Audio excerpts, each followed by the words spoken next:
जगदम्बा का दुर्गा नाम कैसे पड़ा? प्राचीन समय में दुर्गम नाम का एक दैत्य था।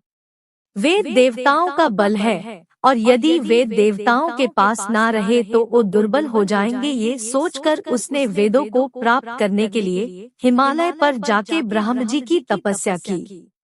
ब्रह्मा जी को प्रसन्न करके उसने वेद और देवताओं को परास्त करने का बल भी प्राप्त कर लिया। तब सारे ब्राह्मण वेद भूल गए, नदियाँ, तालाब, कुएं सब सूख गए, पृथ्वी पर एक बूंद भी जल नहीं रहा, बहुत सारे जीव मृत्यु को प्राप्त हो गए। घर घर में लाशें बिछ गई। दुर्गम से परास्त देवता गुफाओं और कंदराओं में जाकर छिप गए। ये सब देखकर सारे ब्राह्मण हिमालय पर जाकर देवी की स्तुति और आराधना करने लगे। इनकी स्तुति से प्रसन्न होकर देवी अपने अनंत नेत्रों वाले रूप में प्रकट हुई और अपने अनंत नेत्रों से जलधारा गिरने लगी। इससे सारे तालाब, नदियां भर गए और समुद्र का जल भी बढ़ गया। देवी ने समस्त प्राणियों को खाने के लिए अनेक प्रकार के शाक भी दिए, जिनसे सारे जीव तृप्त हो गए। अपने अनंत नेत्रों से प्रकट होने के कारण इनका नाम शताक्षी और प्राणियों को शाक देने के कारण इनका नाम शाकंभरी पड़ा। दूध से ये सारी बातें जानकर दुर्गम ने अपनी सारी सेना को युद्ध के लिए सज्ज किया और युद्ध करने के लिए जहां देवी उपस्थित थी वहां पहुंचा और ब्राह्मणों के साथ देवताओं को अपनी एक अक्षौहिणी सेना से घेर लिया। सभी ब्राह्मण और देवताओं में यह देखकर हलचल मच गई। तब देवी ने उनकी रक्षा के लिए तेजोमय चक्र खड़ा कर दिया और स्वयं अकेले ही बाहर निकल गई और दुर्गम के साथ युद्ध आरंभ कर दिया।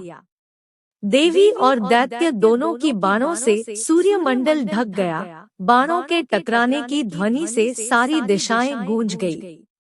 तत्पश्चात देवी के शरीर से बहुत सी उग्र शक्तियां प्रकट हुई।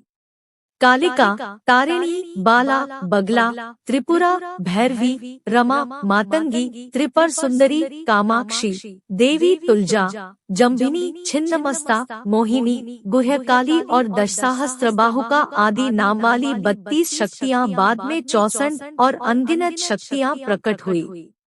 इन सब देवियों के भुजाओं में आयुध थे और ये सारी देवियों ने मिलकर दानवों की बहुत सारी सेना का अंत कर दिया।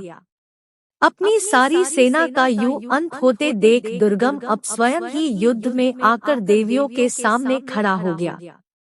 10 दिन में दानवों की वो सारी सेना मर खप गई। जहां ये युद्ध हो रहा था वहां रक्त बहने वाली नदी ही होगी। इसके बाद 11वें दिन दुर्गम ने बड़े उत्साह से युद्ध करके सारी शक्तियों को जीत लिया और अपना रथ देवी के रथ के सामने लाके खड़ा कर दिया। तब देवी और दुर्गम में दोपहर तक भयानक युद्ध हुआ। दोपहर के युद्ध के बाद देवी ने 15 बाण छोड़े। इनमें 4 बाणों ने 4 घोड़ों का, 1 बाण ने सारथी का अंत किया। 2 बाण दुर्गम के नेत्रों में, 2 बाण उसके भुजाओं में, 1 बाण ध्वज में और 5 बाण दुर्गम की छाती में जाकर उसकी छाती को चीर डाला। इससे दुर्गम का अंत हो गया। दुर्गम के अंत के बाद देवता और ब्राह्मण देवी की स्तुति करने लगे। देवी ने दुर्गम नाम के दैत्य का अंत किया, इसीलिए वे संसार में दुर्गा देवी के नाम से विख्यात हुई। जय मां दुर्गा। मित्रों, कथा अच्छी लगी हो तो लाइक, शेयर, सब्सक्राइब अवश्य करें। धन्यवाद।